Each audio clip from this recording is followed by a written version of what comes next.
Internetinė sporto transliacijų televizija SportoTV.lt džiaugiasi galėdama pristatyti dar vieną garbų pašnekovą, kuris yra šiandien kartu su mumis. Taigi šiandieną mes pabandysime pašnekinti Jesusą Bueno Pascualį, NBA Europos reikalų viceprezidentą. So hello Jesus. Hi, how are you? I'm fine, how are you? I'm good. Happy to be here. You came to Lithuania as a guest for the seminar regarding the basketball development. And why these kind of seminars are important for maybe Lithuanian people, for Lithuanian young managers? Well, I think that it's very important because we are well known in Europe because we want to develop basketball, and we are committed to develop basketball. But not only at the grassroots level, I think that also we have good players, we have talent, but it's also good to develop managers and to develop people that can run clubs, can run federations, can run competitions. And we need these people to do a good job in order to have healthy clubs and a wealthy economy in the sports industry. So it's good to come here and explain and share a little bit what we do so the potential future managers can learn maybe something from us and we can share our knowledge. And they can one day run a club or run a competition or run something in basketball that will help the kids to play and will help the coaches to coach, and they will create an environment where they can develop basketball. So it's important for them. Jesus, you are the vice president of NBA Europe, a business organization, and what does the NBA do in Europe? What are the main areas? Well, the NBA has a lot of fans, but they have a lot of fans in Europe as well, and our fans are demanding more and more the NBA in different ways. Of course, we have the TV, we have digital, but also we want to bring them, because we are committed with our fans, we want to bring them NBA experiences. If we can bring them grassroots events, if we can bring them games, and we can bring them a place to be where they can share their passion for the game, their passion for the NBA, we have to do that. We are committed to do that, and we're trying to bring them more and more and more NBA experience. Unfortunately, we cannot bring the games here, the league here, because it's a US league, and we are thinking about the future, but not yet to bring teams here. But we can bring them a lot of experiences, and we are working on that. We are working on bringing more and more NBA experience and basketball experience to our fans in Europe. Basketball rules are becoming more and more similar. I mean, the three-point line was a bit moved further. But what are the main differences comparing the NBA and Europe, talking not only about basketball, but the managing clubs? What do you see those differences? Well, in basketball, as you were saying, we are closer and closer and closer with the rules every year. And I think it's going to come a point where it's going to be very, very similar rules. I think it's good for the fans that we have similar rules, because if not, sometimes it's a little bit confusion. When you play in the National League with one rules, the FIBA competition with another rules, or the EuroLeague and the NBA, so you have to learn a lot of rules to follow the game correctly. And I think it's good to don't confuse them with different rules.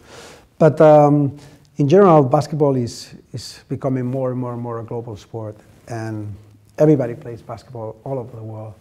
And I think that the majority of the rules and the majority of the fans understand the rules and the concept. And if they play basketball, no matter what and how, it's good. So, of course, we would love to have similar rules, but the most important is that people love the game, share the passion for the game, and at the end they play basketball.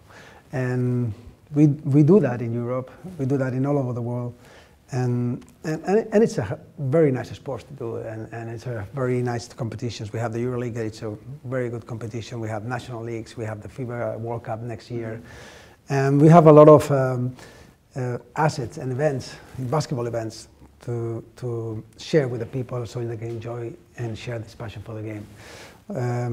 Well, I think it's nice to have different properties, so people can have different competitions to follow. They can follow the national team, they can follow the NBA, you can follow Valanciunas with the national team, but also you can follow him now with the Raptors. But at the end, it's just to follow the game and share with the fans all over the world the passion for the game.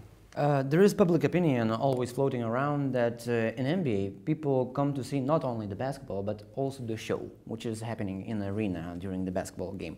But what are the European needs and how are you trying to attract them to the NBA? every year we see more and more and more of this entertainment piece of basketball. Not only in the NBA, also the EuroLeague, also the national leagues are doing this. I think that basketball is a wonderful sport, but the people that is coming with the family or people that is coming to a game, if they see the basketball but they have some other entertainment pieces, it's nice to offer, and it's good to offer and to add value to basketball.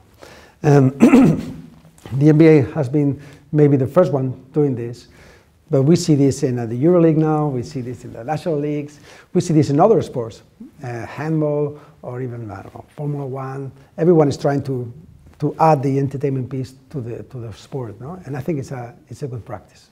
And talking about teams, NBA teams in Europe, lately NBA teams were traveling around Spain, United Kingdom, Germany, France. But what it takes to have NBA team in Lithuania, for example, will it happen in the future, maybe?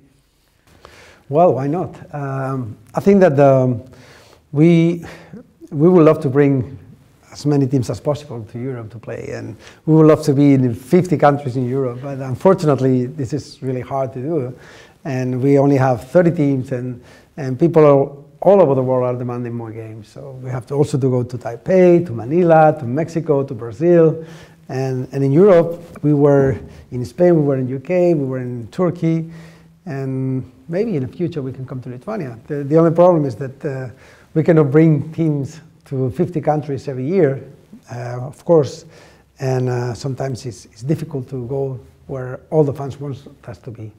But why not? Why not? Lithuania is a unique country where basketball is #1 in sports. Everybody follows basketball.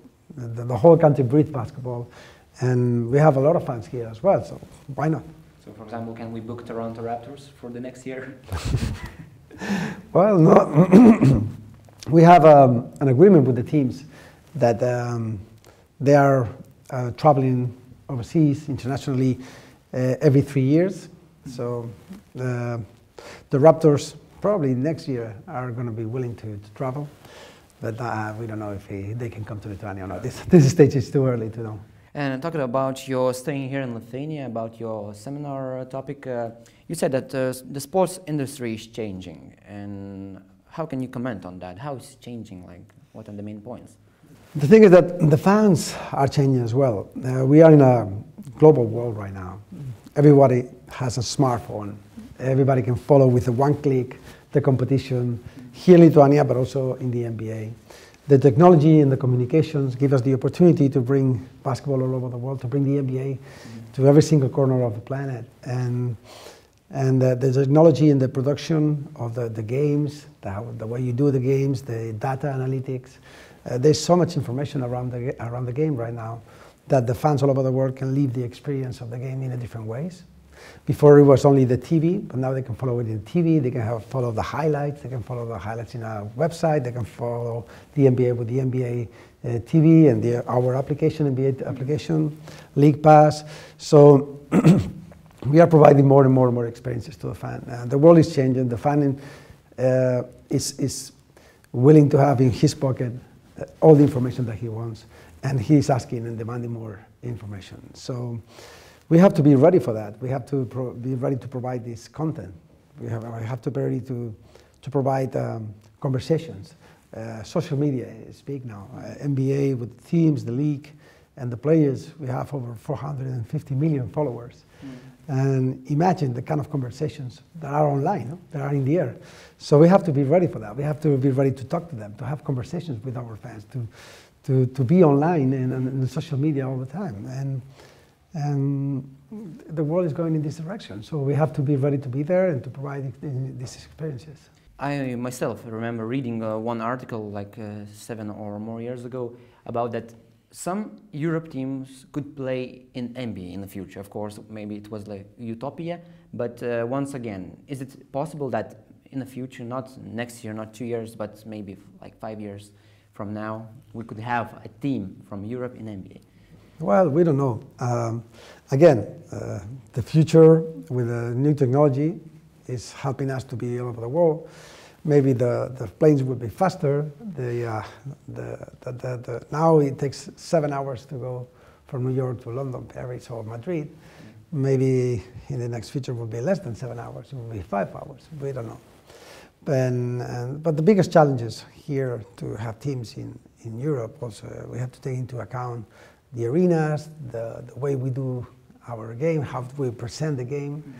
Our events are, we'll love to consider that are high standard. The way we are going to do games in the arenas have to be high standard, and we need to have a good arenas to do that. Unfortunately, it's not, we don't have really good arenas in all Europe. We have more and more better arenas in some countries. We have the O2 in London, O2 in Berlin.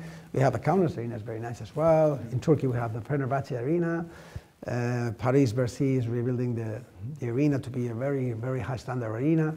So I think that in the next future will be something to consider. So with this note, I must say a big thanks for coming here and for communicating to us, and I wish you luck in your future business. Thank you very much. I'm happy to be here in Lithuania. Thank you.